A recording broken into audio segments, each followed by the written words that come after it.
السلام علیکم ورحمۃ اللہ وبرکاتہ. الحمد للہ رب العالمین والعاقبۃ للمتقین والصلاة والسلام علی رسولہ الکریم. اعوذ باللہ من الشیطان الرجیم. بسم اللہ الرحمن الرحیم. لقد كان لكم في رسول اللہ اسوۃ حسنہ.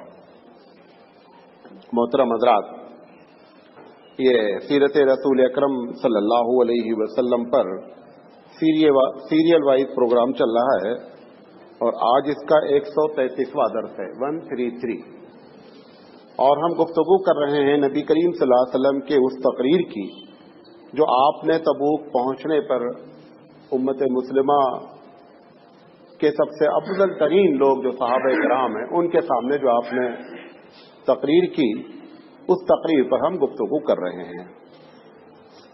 آپ نے فرمایا، اللہ کے رسول صلی اللہ علیہ وسلم نے، الید العلیٰ خیر من ید السفلی، کہ اوپر والا ہاتھ نیچے والے ہاتھ سے افضل ہے. میں نے کل آپ سے وعدہ کیا تھا کہ انشاءاللہ ہم اس پر پوری گفتگو کریں گے تاکہ آپ کو ایک بات مکمل طور پر معلوم ہو جائے کہ یہ شرعی لحاظ سے اس کا مسئلہ کیا ہے. دیکھیں، ایک ہے مانگنا اور ایک ہے دینا. ایک آدمی مانگے گا، ایک آدمی دے گا. یہ مانگنے سے مراد جو ہے وہ قرض نہیں ہے. یہ جو ہم گفتگو کرنے جا رہے ہیں، یہ قرض کی گفتگو نہیں کرنے جا رہے ہیں. یہ وہ مانگنا ہے جو آدمی مدد کے طور پر مانگتا ہے اور اس کو واپس نہیں کرنا ہے. پھر مانگنا دو طریقے کا ہے، ایک اپنے لیے مانگنا ہے، ایک غیر کے لیے مانگنا ہے. مثال کے طور پر بات تنظیمیں ہیں، کوئی پریشان ہے، وہ بندہ کسی وجہ سے ایک ہی آدمی کو بتاتا ہے، وہ لوگوں سے کلیکٹ کر کے اس کی مدد کرتے ہیں. یہ دونوں الگ الگ شکلیں ہیں. یا یہ جو مدارس ہیں، مساجد ہیں، ان کے لیے مانگنا. چندہ کرنا تو سنت ہے، انفرادی طور پر مانگنا سنت نہیں ہے. اپنے لیے، ذات کے لیے مانگنا یہ حدیث سے ثابت نہیں ہے. اللہ کے رسول صلی اللہ علیہ وسلم نے کتنی بھی پریشانی ہو گئی ہو، کبھی کسی کے سامنے یہ نہیں کہا کہ میں پریشان ہوں اور آپ لوگ میری مدد کریں. حالانکہ ایسے واقعات ہوئے کہ فاقہ ہوا، لیکن اللہ کے رسول نے کبھی کسی کے سامنے زبان نہیں کھولی. اچھا، آپ صلی اللہ علیہ وسلم نے دونوں کو بیلنس میں بات کیا. دینے والے کے لیے بھی ہدایت کی اور لینے والے کے لیے بھی ہدایت کی. ہم ایک ایک بات آپ سے کر رہے ہیں اور یہ چونکہ ہماری زندگی سے اس کا کیا ہے، تعلق ہے. اور اس پوری سیریل کا مقصد یہ ہے کہ رسول اکرم صلی اللہ علیہ وسلم نے جو ہماری رہنمائی کی ہے، ہم اس سے نصیحت حاصل کر کے اللہ کے رسول صلی اللہ علیہ وسلم کے نقش قدم پر چلنے کی فکر کریں. دیکھیں، دینے کی سب سے پہلی بات جو اللہ کے رسول نے فرمایا کہ الید العلیٰ، اوپر والا ہاتھ نیچے والے ہاتھ سے کیا ہے، افضل ہے. تو یقینی بات ہے کہ دینے کی فضیلت ہے. دینے کے لیے سب سے پہلے اللہ کے رسول صلی اللہ علیہ وسلم نے، کیونکہ ہر چیز کا دار و مدار نیت پر ہے. ایک آدمی دے رہا ہے، دینے کے کیا آداب ہیں، اگر اس آداب کو ملحوظ نہیں رکھے گا تو پیسہ بھی جائے گا اور ڈانڑ بھی ہوگا. ڈانڑ سمجھتے ہیں، اس کا کوئی فائدہ نہیں ہوگا. تو یہ بہت بڑی بدقسمتی ہے کہ ہم پیسہ بھی دیں اور ہم کو اس کا پلٹ کر کوئی ریٹرن بھی نہیں ملے.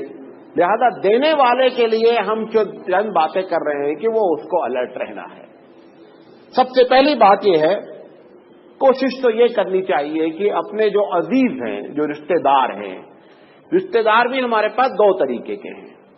ایک رشتہ دار وہ ہیں جو بلڈ ریلیشن ہیں، اور ایک رشتہ دار ہیں جو عام طور پہ رشتہ دار ہیں. وہ جو عام طور پہ رشتہ دار ہیں اس میں عموماً چچا زاد بھائی، ماموں زاد بھائی، خالہ زاد بھائی، پھوپھی زاد بھائی، یہ لوگ ہیں. اور اگر سسرالی لحاظ سے لیں تو بیوی کے وہی سارے لوگ، یہ رشتہ دار ہیں. وہ جو دوسرا رشتہ میں کہہ رہا ہوں جو بلڈ ریلیشن ہے، اس میں ماموں ہیں، خالہ ہیں، چچا ہیں، پھوپھی ہیں، بہن ہیں، کہ آپ کے اور ان کے درمیان میں جو ہے کیا ہے، شادی جو ہے وہ ممکن نہیں ہے۔ ان لوگوں کے پاس اگر پریشانی ہے تو آپ کو اور ہم کو یہ چاہیے کہ ان کو مانگنے کی نوبت نہیں آنے دیں، اس سے پہلے ہم ان کی مدد کریں، کیونکہ یہ ہمارے کلوز ہیں، ہم ان کے حالات جانتے ہیں۔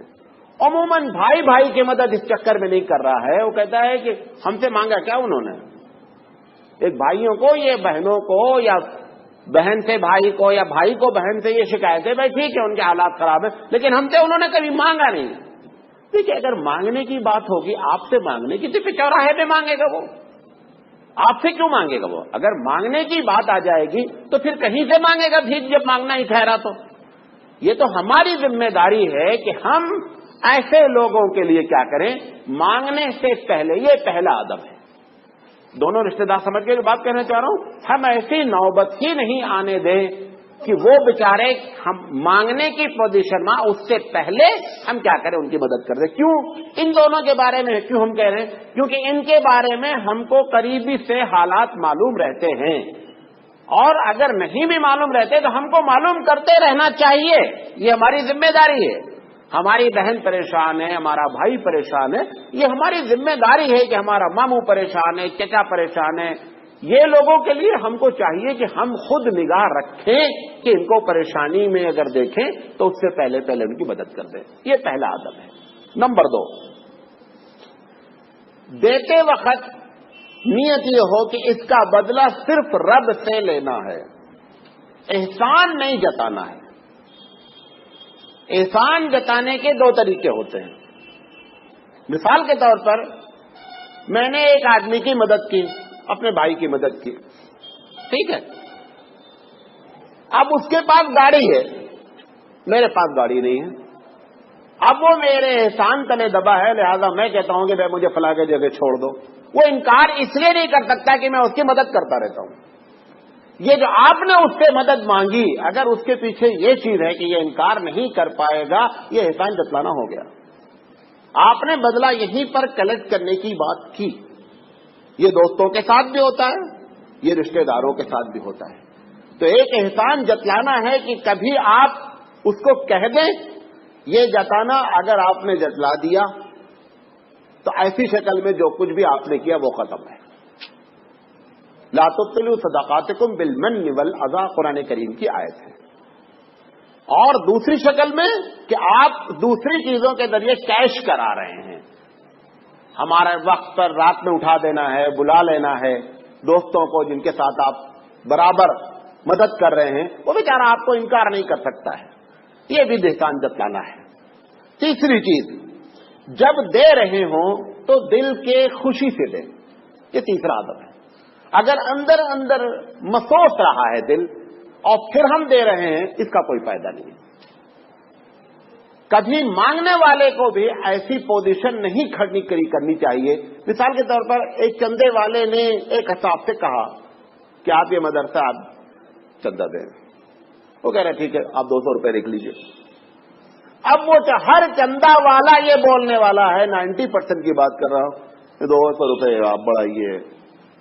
یہ ایک عادت پڑ چکی ہے۔ مولانا تھانوی علیہ الرحمہ کہتے ہیں کہ آپ کو جو اس نے دیا آپ اس کے اوپر اصرار نہیں کریں۔ جب آپ اصرار کریں گے، اب جو 100 روپیہ دوسرا نکال کر رہا ہے وہ اپنی مرضی سے، اپنی دل کی خوشی سے نہیں نکال رہا ہے، کوئی بھی وجہ ہو سکتی، بہت سی وجوہات ہو سکتی ہیں، لیکن اب جو اصل وجہ تھی طیب نفس، دل کی خوشی سے دینا، تم کے نقصان کیا ہو رہا ہے؟ وہ بیچارے کا 100 روپیہ بھی جا رہا ہے اور اس کو ثواب بھی نہیں مل رہا ہے، آپ کے اصرار کرنے کی وجہ سے۔ بات سمجھے؟ طیب نفس سے دینا۔ جو مال دے رہے ہیں وہ اچھا دینا۔ گھر میں کھانا پکا، نمک تیز ہو گیا، کوئی نہیں کھا رہا، اچھا فقیر کو دے دو، دے تو آپ سکتے ہیں لیکن اس کا کچھ ملنا ملانا نہیں ہے، کیونکہ جو مال دیا جا رہا ہے وہ اس وجہ سے دیا رہا ہے کہ ہمارے استعمال میں نہیں ہے۔ اسی طریقے سے ہم عموماً عورتیں بھی ہماری، ہم کپڑا دیتے ہیں غریبوں کو، جب ہمارا کپڑا اس لائق ہو جاتا ہے کہ ہم نہیں پہن سکتے، تب ہم کس کے نام پر کرتے ہیں؟ غریب کے نام پر کرتے ہیں۔ اس کا بھی کوئی ثواب نہیں ملتا ہے، کوئی ثواب اس کا بھی۔ اللہ کے رسول فرمائے جو آپ اپنے لیے پسند کریں وہ دوسرے کے لیے پسند کریں۔ جب تک یہ جذبہ نہیں ہوگا کہ یہ جوڑا اس حال میں دیا جائے کہ دوسرا استعمال کر سکے اور اپنی خواہش برقرار ہو استعمال کرنے کی، بات سمجھے، ہماری خواہش برقرار ہو اور اس حال میں اس کو دیا جائے گا تب تو اس کا فائدہ ہوگا، ورنہ اس وجہ سے کہ اب ہم اس کو استعمال نہیں کر سکتے، کچرے میں ڈالنے کے بجائے کسی غریب کے ہاتھ میں دے دیا گیا، وہ بھی کچرے میں ڈالنے کے برابر ہے، کیونکہ وہ غریب کو، غور سے سنیں، وہ غریب کو آپ نہیں دے رہے ہیں، اس کا بدلہ کس سے چاہ رہے ہیں؟ اللہ سے۔ اللہ کو سڑا مال دینا ہے، اللہ اس لائق ہے کہ اللہ کو سڑا مال دیا جائے؟ پھر حدیث، صریح حدیث، صحیح حدیث موجود ہے کہ قیامت میں پروردگار عالم کہے گا ایک بندے سے کہ میرے پاس کپڑا نہیں تھا، تو نے مجھے پہنایا، وہ کہے گا اللہ آپ کو کپڑے کی کیا ضرورت ہے؟ تو بولے گا فلاں آدمی آیا تھا تمہارے پاس کپڑا کی ڈیمانڈ کر کے اور وہ مستحق تھا، تم نے کپڑا نہیں پہنا۔ پتا کیا چلا کہ اس غریب کو پہنانے کو رب نے اپنا پہنانا مانا۔ جب اپنا پہنایا مان رہا ہے تو لازم ہے کہ وہ مال دیں جب وہ رب ذوالجلال ہے، ساری دنیا کا مالک ہے اور اس نے ہی آپ کو دیا بھی ہے۔ ہم اپنے کوئی بھی ہم جب پیدا ہوتے ہیں تو اپنی ماں کے پیٹ سے چیک لے کر کے نہیں آتے ہیں، ہمارا اکاؤنٹ فل ہے اور شروع ہو جاتے ہیں۔ ہر آدمی کو رب نے اس دنیا میں دیا ہے، اس دیے ہوئے سے مانگتا ہے، تمہارے میں سے نہیں مانگ رہا ہے، یہ بات بھی یاد رکھیں، ہمارے میں سے نہیں مانگ رہا ہے، مانگ رہا ہے اپنے میں سے۔ آپ نے دیکھا ہوگا کبھی کبھی چھوٹے بچوں سے باپ چاکلیٹ لاتا ہے، دیتا بچوں کو، پھر بچے سے خود بولتا ہم کو بھی دو بھائی تھوڑے سے، وہ بچہ کیا کرتا، اس چاکلیٹ سے ایسے توڑتا تھوڑا سے، وہ توڑ کر کے ابا کے ہاتھ پہ رکھتا۔ اب ابا کیا کرتا، ابا کو تو یہ دیکھنا ہے کہ یہ دیتا ہے یا نہیں، اس کو مزاج بنانا ہے دینے والا۔ اب وہ جو مکھی کے موڑ سر کے برابر اس نے کاٹ کے دیا، وہ بھی بعد اچھا بیٹا لوگ کھا لو، یہی کیفیت پروردگار عالم کی ہے۔ جو ہم اللہ کو دے رہے ہیں وہ اتنا ہی توڑ کر دے رہے ہیں، پھر اس کا ریٹرن قیامت میں آپ کو ہو جائے گا۔ آپ کے پاس تو، اللہ کے پاس تو کچھ پہنچا ہی نہیں، اسی کا مال تھا، اسی نے مانگا، اسی نے ریٹرن کیا آپ کو۔ لہذا اس وجہ سے یہ بات کہی جا رہی ہے کہ اچھا مال دیں، جو چیز بھی دیں اچھی دیں۔ اچھا، نبی کریم صلی اللہ علیہ، یہ بھی آداب، نبی کریم صلی اللہ علیہ وسلم سے پوچھا گیا اللہ کے رسول ہم پیسہ خرچ کرتے ہیں، یہ کیسے معلوم ہو کہ ہمارا پیسہ اللہ کے دربار میں اپروول ہو گیا، اللہ قبول کر لیا؟ اللہ کے رسول نے فرمایا کہ دینے کے بعد جب تم کو اندر سے خوشی ہو تو سمجھ لینا قبول ہے۔ اب یہ سب کے لیے معیار ہے، پیسہ دینے کے بعد ہم کو اندر سے کیا ہونی چاہیے کہ اللہ تعالیٰ نے ہم کو اس لائق بنایا کہ ہم نے ایک غریب کو ایک جوڑا کپڑا پہنایا، ایک بچے کو جو ہے ایک وقت کا کھانا دیا، ایک بیوہ کو جو ہے وہ کھانا دیا۔ یہ اگر خوشی محسوس ہو رہی ہے اس کا مطلب ایکسپٹڈ، قبول ہو گیا پروردگار عالم کے دربار میں۔ اور دینے کے بعد اگر اندر سے دل کو رکھ کر یہ مولانا سراج صاحب لے کر کے آ گئے یار دکان پر، یہ اگر آ گئی بات دل میں، پوری بات جو آپ نے کی تھی وہ سب کچھ ختم ہو گیا، پیسہ بھی گیا، ثواب بھی گیا، دونوں گیا، آیا کچھ نہیں۔ لہٰذا اللہ کے رسول فرمایا دینے کے بعد خوشی محسوس ہونی چاہیے۔ اچھا، اب آپ گھبرائے نہیں، وہ خوشی ہوتی کیوں نہیں وہ وجہ بتا دیتا ہوں، کیونکہ وہ خوشی آنا سب کا بس کی بات نہیں ہے، وہ خوشی آتی کب ہے اس کا ایک طریقہ بتاتا ہوں۔ جس آدمی نے اپیل کی ہے جس کام کے لیے، مثال کے طور پہ ایک آدمی نے کہا کہ آپ، جیسے ہم نے اپیل کی کہ آپ لوگ سولار لگوا دیں، کتنا اپیل ایک مرتبہ۔ اب ایک آدمی پیسہ دیتے وقت یہ سوچتا کہ بچے ٹھنڈے پانی سے نہاتے ہیں، ہم جب ٹھنڈے پانی سے کبھی نہاتے ہیں تو بڑی تکلیف ہوتی ہے، بچے اگر گرم پانی سے نہائیں گے تو بڑا اچھا رہے گا۔ جب آپ ان کی اس تکلیف کو سوچیں گے تب آپ کو خوشی ہوگی۔ تو پتہ کیا چلا، دیتے وقت شعور آنا چاہیے، ایز اے ہیبیچول ہو کر کے نہیں دیں بلکہ سوچ کر کے دیں۔ اگر سوچ کر کے دیں گے، شعوری انداز میں دیں گے تو آپ کو اندر سے خوشی محسوس ہوگی۔ مثال کے طور پر میں نے کہا کہ ایک بچہ یتیم ہے، اس کی فیس بھرنی ہے۔ اب آپ سوچیں کہ چلو ایک آدمی کا باپ نہیں ہے، اگر اس کو پیسہ ملے گا تو اس کے دل میں آئے گا چلو میرا باپ نہیں، لیکن پھر بھی کچھ لوگ ایسے ہیں جو باپ کی طرح ہمارے ساتھ برتاؤ کرتے ہیں۔ جب یہ آپ سوچیں گے تو آپ کو اندر سے خوشی محسوس ہوگی۔ تو خوشی محسوس اس لیے نہیں ہوتی ہے کہ ہم ایز اے عادت کے پیسہ دے دیتے ہیں، مدد کر دیتے ہیں، لہذا خوشی محسوس نہیں ہوتی. جب مدد کریں اس کے بارے میں سوچیں جس کے بارے میں اپیل کی گئی ہے، تو انشاءاللہ اندر سے آپ کو خوشی ہوگی. جب خوشی ہوگی تو پروردگار عالم اس کو قبول کر لے گا. بات سمجھے میں جو کہنا چاہ رہا ہوں؟ یہ آداب ہے دینے والے کے لیے، نمبر 1. نمبر 2، کون دے؟ پہلا تھا دینے والے کے لیے یہ آداب ہے. دے گا کون؟ 2 آدمی دیں گے. جس کو اپیل کرنے کے بعد یقین ہو گیا کہ بات سچ ہے. ایک اپیل کی گئی آپ سے اور آپ کے دل میں بات ٹھک گئی ہے کہ یہ مولانا صاحب جو بات کہہ رہے ہیں یہ سچ کہہ رہے ہیں، ضرورت ہے. اب آپ کے پاس جب پیسہ ہے تو لازم ہے آپ کو دینا، وہ پیسہ جو آپ کی ضرورت سے زیادہ ہے. دوسری شرط، پیسہ ہونا بھی ضروری ہے. پیسہ اتنا ہی ہے کہ آپ اپنے گھر کا خرچہ چلا لیں، تو آپ کو یہ نیت فوراً کرنی ہے اللہ اگر ہمارے پاس بھی ہوتا ہے تو مولانا صاحب بولے تھے ہم مدد کرتے. آپ کا اکاؤنٹ چالو ہو گیا، آپ کا اکاؤنٹ چالو ہو گیا. رب ذوالجلال دیکھ رہا ہے کہ بندہ دل سے دینا چاہ رہا ہے لیکن اس کی جیب میں خود اتنا پیسہ ہے کہ اس کے گھر کے لیے ہی ضرورت ہے. اگر دے سکتے ہیں تو دیں، نہیں دے سکتے فوراً نیت کریں. یہ کبھی زندگی رہی تو اس پر ہم آپ سے بات کریں گے. ایک ٹاپک ہے فری میں ثواب کیسے کمایا جائے. فری میں ثواب کیسے کمایا جائے یہ ایک ٹاپک ہے مستقل. اس میں کچھ نہیں کرنا ہوتا ہے، فری میں آتا ہے. یہ فری کے ثواب کی ایک قسم آپ کو بتا رہا ہوں. اگر آپ کے پاس ہے تو دینا لازم ہے، نہیں ہے تو فوراً نیت کریں کہ اللہ میرے پاس ہوتا. تو یہ بڑی اہم ضرورت کی بات کر رہے تھے صحابہ نے جب اپیل کی اللہ کے رسول اللہ صلی اللہ علیہ وسلم نے جنگ تبوک میں، کہ وہ بات صحابہ نہیں دینے کی پوزیشن میں تھے. اللہ کے رسول صلی اللہ علیہ وسلم نے ان کو کچھ نہیں کہا، وہ روتے رہے اور یہی کہ اللہ اگر میرے پاس بھی ہوتا. اللہ کے رسول صلی اللہ علیہ وسلم نے فرمایا کہ سب نے دیا. تو دینے کے لیے یہ شرط ہے کہ اس کے پاس ہو اور جس چیز کی اپیل کی گئی ہے اس کے دل میں بات ٹھک جائے. ایک آدمی نے مانگا، آپ کے دل میں ہے جھوٹا ہے، دینے کی ضرورت بھی نہیں، دینے کی ضرورت بھی نہیں. اب آپ یہ لیکن عادت نہیں بنا لیں کہ جب مانگے گا تو سوچیں گے جھوٹا ہے. دیکھیں یہ سب چالیں بھی چلتا رہتا ساتھ ساتھ کہ مولانا صاحب بتا رہے ہیں کہ اگر جھوٹا جب آئے گا تو دینا نہیں ہے، لہذا جب بھی کوئی مانگے تو یہ تصور کر لینے کا ہے کہ جھوٹا ہے. یہ میں نہیں کہنا چاہ رہا ہوں، بات سمجھ رہے؟ اچھا، کس کو دینا ہے؟ کیا ہے؟ کس کو دینا ہے؟ اللہ کے رسول صلی اللہ علیہ وسلم نے فرمایا کہ مسکین کو دینا ہے. کس کو دینا ہے؟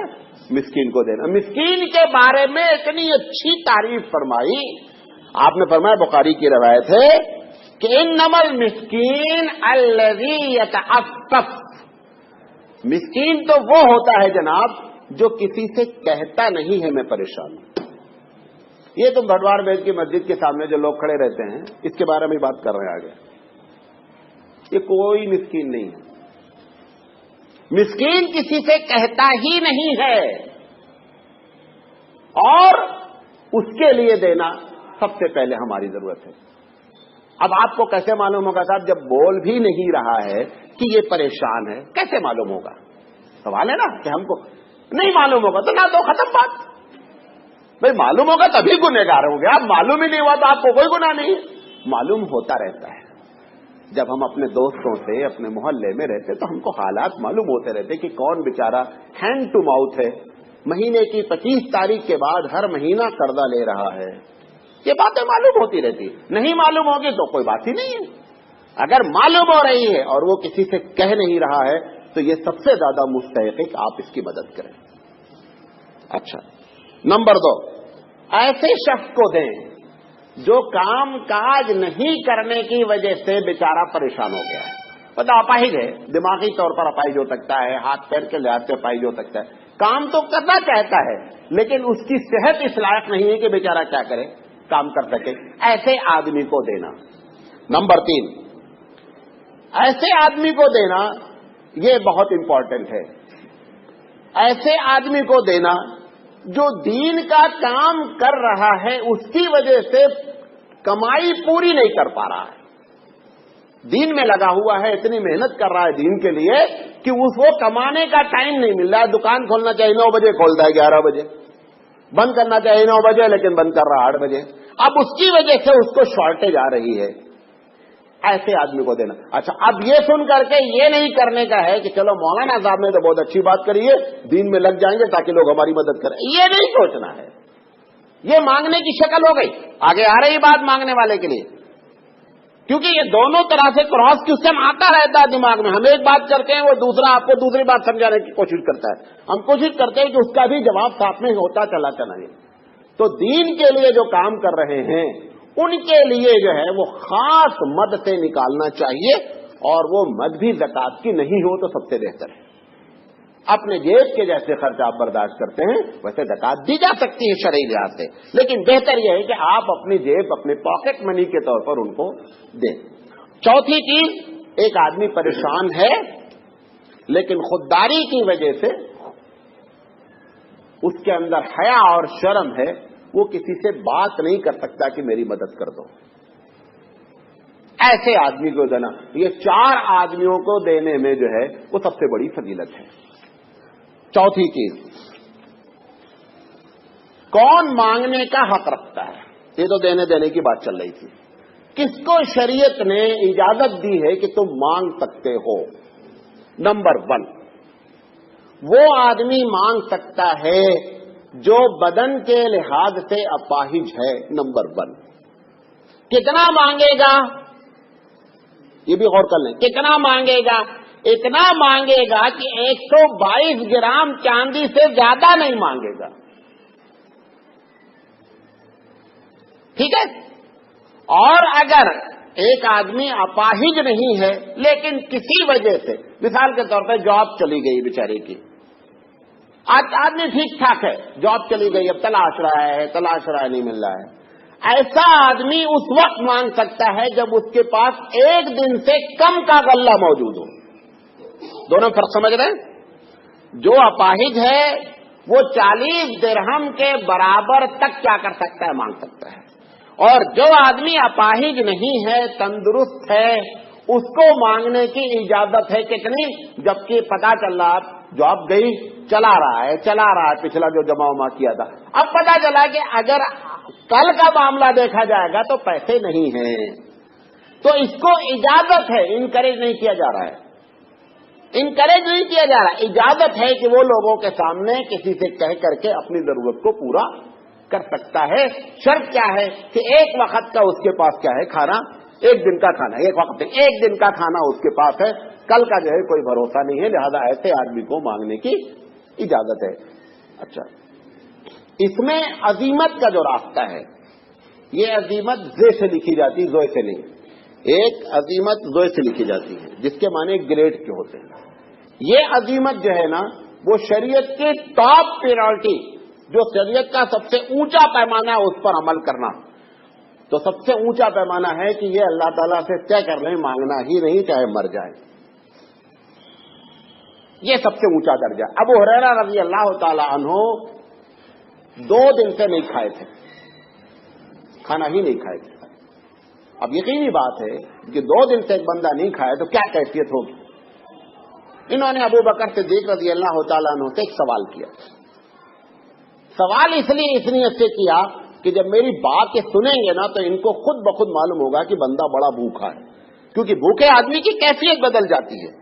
ابو بکر صدیق سے سوال کیا, ابو بکر صدیق رضی اللہ تعالیٰ عنہ نے جواب دے دیا, وہ اپنے گھر چلے گئے. تو پھر جا کر مسجد کے دروازے پہ بیٹھ گئے. حضرت عمر نکلے, انہوں نے حضرت عمر رضی اللہ تعالیٰ عنہ سے جا کر کے ایک سوال کیا. خود کہتے ہیں کہ میرے سوال کا مقصد ہی نہیں تھا, میں اس سب کا جواب جانتا تھا. میں سوال اس لیے کیا کہ شاید ان کو یہ سمجھ میں آ جائے کہ ابو ہریرہ بھوکا ہے اور مجھے کچھ کھلا دے. انہوں نے بھی سوال کا جواب مسجد سے نکلتے ہوئے اپنے گھر تک دیا. اس کے بعد جب گھر آئے کہا السلام علیکم, وہ اپنے گھر میں چلے گئے. اب یہ ابو ہریرہ رضی اللہ تعالیٰ عنہ آ کر مسجد کے دروازے پہ پھر بیٹھ گئے. اتنے میں نبی اکرم صلی اللہ علیہ وسلم نکلے, دیکھا اور دیکھتے ہی آپ نے کہا کہ ابو ہریرہ بھوکے ہو؟ کہا رسول بہت بھوک لگی, 2 دن ہو گیا کھایا نہیں. اللہ کے رسول صلی اللہ علیہ وسلم بھی اتفاق سے آپ نے فرمایا ابو ہریرہ میں 3 دن سے نہیں کھایا، میرے گھر میں کچھ نہیں ہے کہ میں آپ کی مدد کر سکوں۔ یہ عظیمت کا راستہ ہے، 3 دن والا بھی کسی سے نہیں بولا اور 2 دن والا بھی کسی سے نہیں بولا۔ اس بنیاد پر میں نے کہا کہ یہ شریعت کا ٹاپ کا مسئلہ ہے کہ یہ طے کر لینا ہے کہ مانگنا ہی نہیں ہے بھلے موت آ جائے۔ اجازت اس لیے دی ہے کہ ہر آدمی ابو ہریرہ کے ایمان کو نہیں پہنچ سکتا ہے، ہر آدمی اللہ کے رسول کے ایمان کے کیٹیگری پر سوال ہی نہیں اٹھتا۔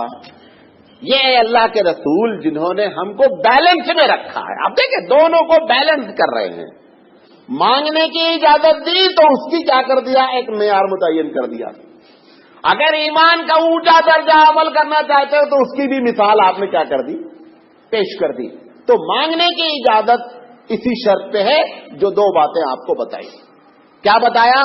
ایک آدمی اپاہج ہے تو اس وقت تک وہ مانگ سکتا ہے جب تک کہ اس کے پاس 40 درہم یعنی 122 گرام چاندی کے برابر۔ اگر ایک آدمی اپاہج نہیں ہے اور مانگا ہے تو اس وقت مانگے گا جب اس کے پاس 1 دن کا کھانا۔ اچھا، اب 1 دن کے کھانے کے بعد کل کا کھانا آ گیا، بند کر دے گا مانگنا۔ کل کا جب کھانا ختم ہو جائے گا تو پھر مانگے گا اگر اس کو جاب نہیں لگی ہے۔ بات سمجھ رہے؟ یہ مسجد میں جو مانگ رہے ہیں یہ پوری زندگی سے مانگ رہے ہیں۔ آپ دیکھیں گے بعض لوگوں کو اس میں ایسے ہوں گے جو پوری زندگی ان کے روزانہ ان کا وہی شیڈول ہے، ان کو آنا ہے بیٹھنا، ایسا نہیں۔ حالانکہ اگر شرعی لحاظ سے دیکھا جائے گا، ایک نے مانگ لیا، آج کے دن بھر کے کھانے کا انتظام ہو گیا، فجر کی نماز میں ہی لوگوں نے دے دیا، اب اس کو مانگنا بند کر دینا چاہیے شرعی لحاظ سے۔ کل کا پھر فجر میں دیکھا جائے گا اگر جگاڑ نہیں ہوا پھر مانگے گا۔ لہذا یہ مانگنے کی شکل ایسی ہی جائز ہے۔ اب یہ آج کل جو معاملہ ہے مانگنے کا، ہم نے 5 لکھے ہیں۔ دیکھیں، ایک مانگنا ہے پیشہ۔ کیا ہے؟ پیشہ۔ اس کو اسلام ڈسکریج کرنا چاہتا ہے، لیکن اتفاق ایسا ہے پورے ہندوستان کی حالت یہ ہے کہ سب سے زیادہ بھکاری ہندوستان میں مسلمان ہیں، سب سے زیادہ۔ آپ کو حیرت ہوگی کہ پوری قوم ہے جو بھیک مانگتی ہے، یعنی جیسے سید شیخ پٹھان ہے ایسے ایک قوم ہے پوری جو بھیک مانگتی ہے۔ ابھی ہمارے نذیر بھائی بتا رہے تھے کہ ہاسپیٹ میں کے قریب کہیں لوگ جا رہے تھے تو ایک صاحب کو فقیر لوگ جلوس نکالے ہوئے تھے، تو ایک صاحب کو گھوڑے پر بٹھالے ہوئے تھے، تو ان لوگوں نے پوچھا کہ کیا چکر ہے؟ انہوں نے کہا کہ آج اس کو فقیر کے گروہ میں داخل کیا گیا ہے، اس لیے اس کو دولہا بنایا گیا ہے۔ پیشہ ہے۔ ہمارے یہاں بھی 12 گاؤں ہیں جن کا صرف پیشہ کیا ہے؟ بھیک مانگنا ہے، لیکن بڑے اسمارٹ انداز میں بھیک مانگتے ہیں۔ یہ جو بھیک مانگنے جو آپ جو ایک طریقہ ان کا بھیک مانگنے کا ہے، آپ لوگوں کو اس لیے بتا رہا ہوں کہ پوری قوم ہے جو بھیک مانگتی پورے ہندوستان میں، اور ان کی تعداد 50 سے 60 لاکھ ہے جو یہ کام کرتے ہیں۔ کوئی جاب ان کے نہیں ہے، کوئی دھندا نہیں ہے، کوئی کھیتی باڑی نہیں ہے، صرف بھیک مانگنا ہے۔ مسجد کے نام پر بھیک مانگتے ہیں، نمبر 1۔ نمبر 2 مدرسے کے نام پر بھیک مانگتے ہیں۔ نمبر 3 یہ جو آفات آ جاتی ہیں، زلزلہ ہے، کبھی آگ لگ گئی ہے، کبھی باڑھ آ گئی ہے، یہ پکا جان لے یہ جو آگ ہے، باڑھ ہے، یہ والے کبھی نہیں نکلتے جن کا نقصان ہوتا ہے، کبھی نہیں نکلتے۔ ان کو اسی کے علاقے کے لوگ خود بخود کیا کرتے ہیں، جب دیکھتا ہے بندہ تو آ کر کے مدد کر دیتا ہے۔ ان کو ضرورت نہیں پڑتی ہے کہ ہم وہ آ کر کے آپ کے راجستھان والا آتا ہے ہبلی، کوئی ضرورت اس کو نہیں ہوتی۔ یہ ٹوٹل پیشہ ہے۔ آپ اس پر بہت الرٹ رہنے کی ضرورت ہے۔ ایسا کام نہیں کریں کہ جس کی وجہ سے بھکاری پن کو انکریج ہو آپ کی وجہ سے۔ آپ یہ بھولے بھالے بن کر کے نہیں کہ نہیں صاحب وہ مانگ رہا تھا ہم دے دیے، ہم سے کیا مطلب۔ یہ بھولا مومن بھی اللہ کو نہیں پسند ہے، یہ بھی نوٹ کر لو۔ یہ سمجھو کہ بیوقوف بن جانا یہ اللہ کو پسند نہیں ہے۔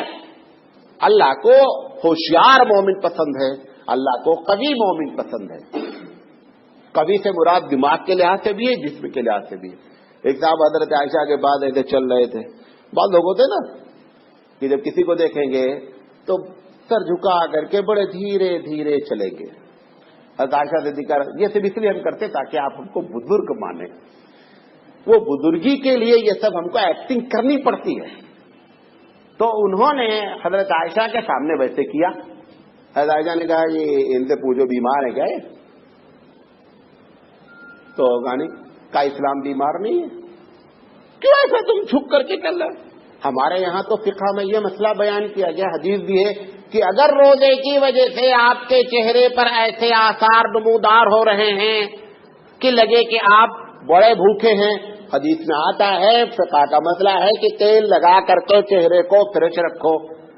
اس سے لوگوں کی سمپیتھی کلیکٹ نہیں کرو کہ میں روزے سے ہوں، لوگ آپ کے ساتھ بڑی سمپیتھی سے پیش آئے. آپ نے وہ شکل اختیار کی ہے رب ذوالجلال کے لیے، لوگوں کی سمپیتھی حاصل کرنے کے لیے نہیں کی ہے. لہذا ایسی شکل میں یہ جو بنے بنائے لوگ آ رہے ہیں، ان سے ہوشیار رہنے کی ضرورت ہے. اب آپ کے دماغ میں وہ کھٹک رہا ہوگا کہ حدیث میں آتا ہے کہ صاحب کوئی گھوڑے پر بھی سوار آئے تو آپ اس کو دے دیں، ہے نا؟ یہ بھی تو ایک حدیث ہے، اس کا بھی سن لیں. وہ گھوڑے پر سوار کی بات ہی اسی لیے کی گئی ہے کہ وہ مسافر ہے. بنڈوا پیس والا شاہ بازار گھوڑے سے نہیں جائے گا، سمجھے نا؟ پتا چلا جو گھوڑے سے آیا ہوا ہے وہ مسافر ہے. مسافر کے لیے تو قرآن کریم میں اور زکوٰۃ نے مد متعین کی. وہ اپنی جگہ پر بہت مالدار ہے، لیکن جس وقت آپ کے پاس پہنچا ہے جیب کٹ گئی ہے، ATM کارڈ غائب ہو گیا ہے، بہت سی شکل ایسی ہو سکتی ہے. لہذا وہاں پر یہ بات کہی گئی ہے کہ اگر وہ گھوڑے پر بھی سوار آوے تو آپ یہ نہ دیکھیں کہ تو گھوڑے پر آیا تو بڑا مالدار ہوگا. جہاں مالدار ہے وہاں مالدار ہے. فی الحال وہ مالدار نہیں ہے، لہذا اس کی مدد کی جائے. اس کا یہ مطلب نہیں ہے کہ ہٹے کٹے لوگوں کے ساتھ آپ مدد کریں. اللہ کے رسول صلی اللہ علیہ وسلم کے پاس ایک صاحب آئے، کہا کہ اللہ کے رسول سنا زکوٰۃ بٹ رہی. کہاں بٹ رہی؟ کہا ہم کو بھی دیجیے. حضور نے فرمایا تم اچھے خاصے موٹے تک کیوں زکوٰۃ دے رہے ہو؟ زکوٰۃ کے مد ہے، آپ تو زکوٰۃ کے مستحق نہیں ہیں. اب یہ بیچارے بڑے پریشان. حضور نے کہا جاؤ محنت کرو. کیا کہا محنت کریں؟ کہا جاؤ جنگل سے لکڑی کاٹو لا کر کے بیچو. کہا لکڑی کاٹنے کے لیے کلاڑی نہیں ہے. کہا اچھا. کہا تمہارے گھر میں کیا ہے؟ کہا میرے گھر میں کچھ نہیں، کٹورا ہے، اسی میں کھاتے ہیں اسی میں پکاتے ہیں سب کچھ، وہی ایک کٹورا ہے. حضور نے کہا کٹورا لے آؤ. وہ کٹورا لے آؤ. وہ کٹورا لا کر صحابہ سے اٹھایا، کہا کہ بھائی نیلامی لگاؤ، بولی لگاؤ. اب اللہ کے رسول نے جب بولی لگائی تو تگڑی بولی لگ گئی. کٹورا بھلے 5 پیسے کا رہا وہ بھی کا 20 پیسے میں. اللہ کے رسول صلی اللہ علیہ وسلم نے وہ پیسہ لے لیا، کٹورا بیچ دیا ان کا، وہ جو تھا وہ بھی چلا گیا. اللہ کے رسول نے کہا جاؤ اس پیسے سے کلاڑی خرید لاؤ. اس میں سے آدھے پیسے سے وہ کلاڑی خرید لائے. اچھا اب اسے بیٹ لگانا ہے کیونکہ کاہل آدمی تھے وہ. اللہ کے رسول نے کہا کہ میں بیٹ لگا دیتا ہوں. اللہ کے رسول نے لکڑی منگائی اور اس کو چھیل کر کے ان کو بیٹ لگایا اور ان کو پکڑایا کہ لکڑی کاٹو اور جنگل میں بیچو. بعد میں بہت اچھے بزنس مین ہو گئے، اچھے لکڑی کے ویاپاری. آپ نے اس کو انکریج نہیں کیا کہ تم مستنڈے ہو، اچھے کھاتے پیتے ہو. حالانکہ اللہ کے رسول کی عادت کیا میں نے بیان کی اس کے پہلے آپ کے سیریل میں کہ اللہ کے رسول نے کبھی کسی کو نہیں کہا ہے نا. مانگنے پر آپ نے کبھی نہیں کہا. لیکن یہ مطلب نہیں ہے کہ آپ اللہ کے رسول صلی اللہ علیہ وسلم کو اس طریقے سے آپ سمجھیں کہ ہم جیسے چاہیں ویسے استعمال کر لیں. ایسے بھی ہمارے اللہ کے رسول صلی اللہ علیہ وسلم نہیں ہیں. اللہ کے رسول صلی اللہ علیہ وسلم نے اس کو ڈسکریج کیا اور تاکہ اس کو معلوم ہو کہ اسلام میں مانگنا بہت بڑا مسئلہ ہے اور مانگنے کی جو ہے قباحت بیان کی ہے. تو یہ جو راستے میں مانگتے ہوئے آپ چوراہے پہ کھڑے ہیں بڑے بڑے شہروں میں، جیسے ہی سگنل پہ گاڑی رکی آ گئے، یہ سب پروفیشنل ہے، ان کو دینے کا کوئی فائدہ نہیں ہے. آپ انکریج کر رہے ہیں کہ بھیک مانگو. اگر آپ سب لوگ دینا بند کر دیں وہ چوراہے پر آنا بند کر دے گا کہ نہیں کر دے گا؟ وہ کیوں آ رہا ہے؟ کیونکہ وہاں پہ کھڑے ہونے کے بعد اگر 100 گاڑی گزری تو بھلے 5 ہی گاڑی نے دیا، اس کا کیا نقصان ہے؟ کون اس کے باپ کا ہے جو 95 گاڑی نہیں دی؟ 5 نے دیا تو 5 کا، وہ 5 بھی نہیں دینا چاہیے، تب وہ ڈسکریج ہوگا اور وہ دھندا چھوڑے گا. یہ جو آپ مسجد کے سامنے بیٹھے ہوئے لوگوں کو دینا، یہ بھی یہی چکر ہے. یہ کیوں بیٹھے ہیں؟ اگر نمازی یہ طے کر لے مجھے نہیں دینا ہے، وہ بیٹھنا بند ہو جائے گا. آپ کے دینے کی وجہ سے وہ بیٹھکا لگا ہوا ہے، ہمارے دینے کی بنیاد پر وہ بیٹھکا لگا ہوا ہے. اب بعض لوگوں نے عادت بنا رکھی جمعہ کے دن چلر لے لیں گے، بانٹ رہے ہیں ریوڑی کی طریقے سے. سمجھ رہے ہیں کہ ہم بڑا کام کر رہے ہیں، یہ کوئی کام نہیں کر رہے آپ۔ اس آدمی کی مدد کریں جو آپ کے محلے میں پریشان ہے، اس آدمی کی مدد کریں جو آپ کا رشتہ دار ہے۔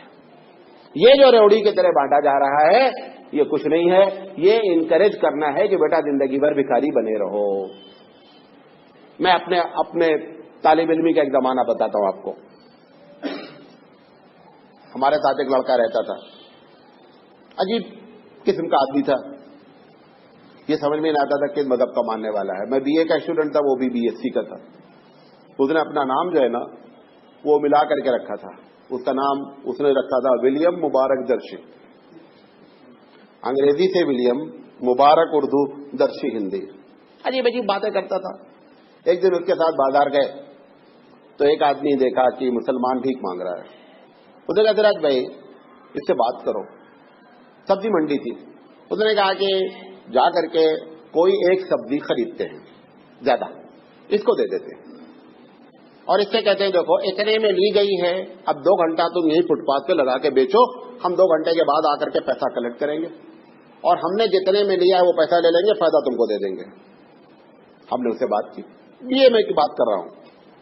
اس نے کہا نہیں اس کی بھیک چھوڑانی ہے، اس نے اس ترکیب سے کہتے ہیں کہ اس کی بھیک چھوڑانی ہے اس کی۔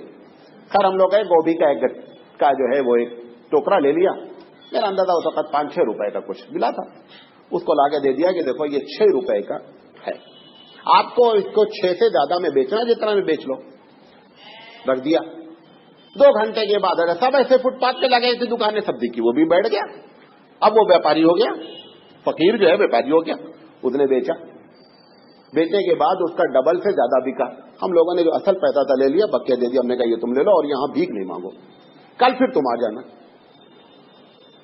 کل پھر آئے، وہ پیسہ ہمارے پاس تھا ہی ہمارا پونجی، پھر ایک ٹوکری خرید کے دے دیا گیا۔ پھر ایسے 5 یا 7 دن اس کے، اب اس کو چسکا لگ گیا تجارت کرنے کا، بہترین جو ہے وہ تاجر ہو گیا، سبزی فروش۔ اب اگر ہم اس کو ایک پھول اٹھا کر کے دیتے، گوبھی کا ایک پھول اٹھا کر کے اس کو بطور بھیک کے دے دیتے، وہ زندگی بھر گوبھی مانگتا رہتا۔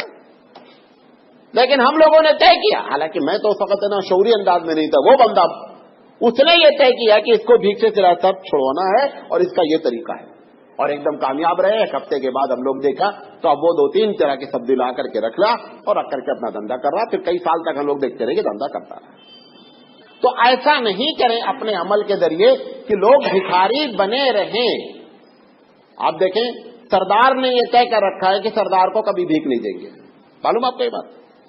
سردار نے یہ طے کر رکھا ہے کہ سردار اگر بھیک مانگا کہیں تو بھیک نہیں دینے کا ہے۔ پوری دنیا میں کوئی سردار بھکاری نہیں ہے۔ انہوں نے اتنا ڈسکریج کیا، اس کو اتنا ڈسکریج کیا کہ کوئی بھی سردار پوری دنیا میں بھکاری نہیں ہے۔ کوئی اگر مانگ رہا ہو مینٹلی طرح سے پاگل ہو، وہ ایک الگ بات ہے، لیکن کوئی بھی جس کے پاس شعور ہے، اچھا ٹھیک ٹھاک ہے، کوئی بھی سردار بھیک نہیں مانگتا ہے۔ ایک دکان پر ہم بیٹھے ہوئے تھے، فیض آباد کی بات ہے، تو بندہ بی جے پی کا بڑا پکا ہمارا کلاس فیلو تھا، بیٹھ گئے تھے، تو جمعرات کو عموماً مانگتے ہیں، تو ایک ہندو آیا تو اس نے نہیں دیا، اس کو بھیک نہیں دی۔ تھوڑی دیر کے بعد ایک مسلمان آیا داڑھی والا، اس کو بھیک دیا۔ میں سمجھا کہ ہم کو دکھلانا چاہتا ہے کہ ہم مسلمانوں کے ساتھ بہت اچھا رویہ کرتے ہیں۔ تو ہم نے اس سے پوچھا یار وہ پہلے والا بندہ ہے تو تم نے بھیک نہیں دیا، اور یہ بندہ آیا تو تم نے بھیک دیا۔ کہا دیکھو صحیح بات بتاتے تو تم میرے کلاس فیل ہو۔ اس نے کہا اس کو اس لیے بھیک دیتے ہیں تاکہ زندگی بھری بھیک مانگے۔ پلاننگ دیکھیے اس کی، وہ کہہ رہا ہے کہ کوئی بھی ہندو کو ہم بھیک دیتے ہی نہیں ہیں، مسلمان جتنے آتے ہیں ان سب کو بھیک دیتے ہیں تاکہ زندگی بھر بھیک مانگتے رہیں۔ یہ جو آپ ہندوستان میں دیکھا، آپ دیکھ رہے ہیں کہ ہندوستان میں مسلمانوں کی بھکاریوں کی تعداد زیادہ ہے، اس کی یہ بنیادی وجہ ہے۔ ہم نے کبھی اس ٹاپک پر اس انداز میں سوچا ہی نہیں ہے کہ ہم انکریج کر رہے ہیں بھیک منگانے کو۔ دوسری قوم باقاعدہ پلاننگ سے آپ کو بھکاری بنائے ہوئے ہے، اتنا بھکاری بنائے ہوئے ہے کہ ہماری پوری کمیونٹی، آپ کو حیرت ہوگی، حج میں باقاعدہ پوری ٹیم جاتی ہے یہاں سے۔ میں جس سال حج کرنے گیا پوری ٹیم یہاں سے بامبے سے گئی ہوئی تھی، اور ان کو بیٹھا دیا جاتا ہے خاص جگہ پر، ان کو 10,000 روپے دیتے ہیں، ان کے آنے جانے کا خرچہ دیتے ہیں، ان کو رہنے کا دیتے ہیں، 1 مہینہ